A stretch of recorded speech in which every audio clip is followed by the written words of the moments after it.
अंबेडकर नगर के आनंद मिश्रा बुद्ध विहार से मिशन जय भीम के द्वारा संचालित धम्म रथ यात्रा निकाली गई, जिसमें मिशन जय भीम के संरक्षक और दिल्ली सरकार में कैबिनेट मंत्री माननीय राजेंद्र पाल गौतम जी, राष्ट्रीय प्रवक्ता प्रभाकर, दिल्ली से प्रदेश अध्यक्ष राजवीर सिंह बेहोत, दक्षिणी दिल्ली लोकसभा अध्यक्ष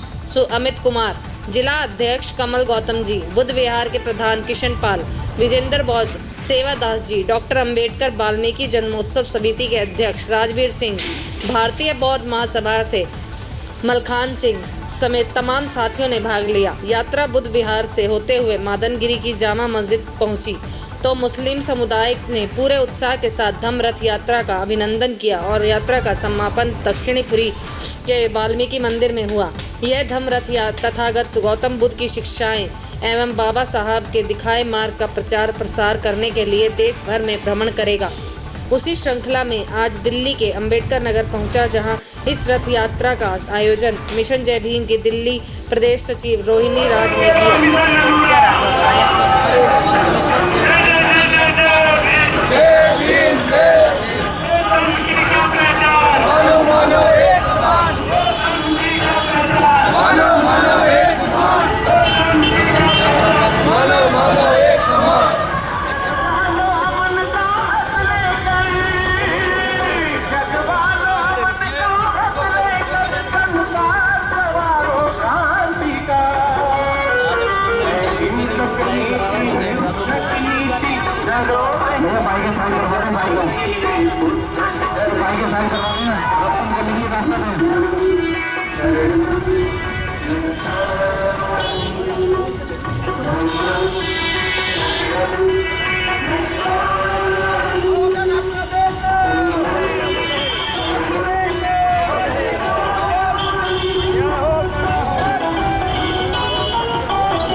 आज आपने सर अम्बेडकर नगर में आकर के जो जनसंपर्क किया, लोगों से आपने पदयात्रा की सर,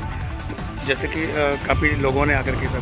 क्या कहना चाहते हैं? एक ही बात कहना चाहूँगा कि हम देख रहे हैं हमारे देश के अंदर जब से जाति के आधार पर देश बंट गया, वर्ण व्यवस्था के आधार पर देश बंट गया, हजारों साल तक धर्मशास्त्रों में लिखकर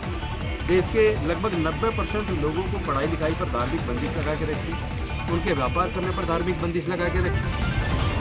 उनके संपत्ति रखने पर धार्मिक बंदिश लगा के रखी, जिसकी वजह से देश में अनुसूचित जाति जनजाति अति पिछड़े वर्ग के लोग इतने ज़्यादा पिछड़ गए कि आज उनके पास ना तो ज़मीन जायदाद है, ना खेती की ज़मीन है, ना प्राकृतिक संसाधनों में हिस्सेदारी है, ना वो इंडस्ट्री के मालिक बन पाए, ना वो व्यापार में आ पाए, और ऊपर जो कुछ थोड़ा बहुत उनको मिला वो डॉक्टर बाबा साहेब अम्बेडकर के जीवन संघर्ष से उन्होंने जो संविधान दिया और उसके माध्यम से पूरे देश के लोगों को समान कर दिया। उनके रिजर्वेशन के माध्यम से नौकरी के रास्ते खोल दिए, MP MLA मंत्री बनने के रास्ते खोल दिए, और अगर वो पढ़ाई का रास्ता ना खोलते तो हम आज भी इसी तरह गुलाम होते। लेकिन हम देख रहे हैं कि सरकार एक साजिश के तहत जानबूझकर एजुकेशन को इतना महंगा करती जा रही है। पूरे देश के अंदर सरकारी स्कूल पिछले 15 से 20 सालों में लगभग 1.5 लाख सरकारी स्कूल बंद हो गए, प्राइवेट स्कूल खुलते जा रहे हैं, सरकारी बंद होते जा रहे हैं। तो ऐसे में जब एजुकेशन इतनी महंगी कर दी गई है तो हमारे लोग तो पैसे के अभाव में पढ़ ही नहीं पाएंगे, और ऊपर से जो सरकारी संस्थान है वो एक एक करके इन्होंने बेच दिए। ONGC बेच दिया, बैंक बेच दिए, इंश्योरेंस कंपनियां बेच दी, रेलवेज बेच दिया, पेट्रोलियम कंपनियां बेच दी, गैस कंपनियां बेच दी, एक एक करके सारे संस्थानों को बेचते जा रहे हैं। तो जो बिक गया वहाँ पे रिजर्वेशन खत्म, ऊपर से ठेकेदारी प्रथा लागू कर दी, तो ना पढ़ पाएंगे और ना हमारे लोग नौकरी में आ पाएंगे, तो फिर हमारा तो आगे बढ़ने का रास्ता बिल्कुल बंद है। इसीलिए क्योंकि हमें पता लग गया है सम्राट अशोक हमारे पूर्वज थे और हमारा पूरा भारत बौद्ध में था, तो हम लोग अपने पूर्वजों की सांस्कृतिक विरासत में बुद्ध के धम्म में वापस विकसित होने का काम कर रहे हैं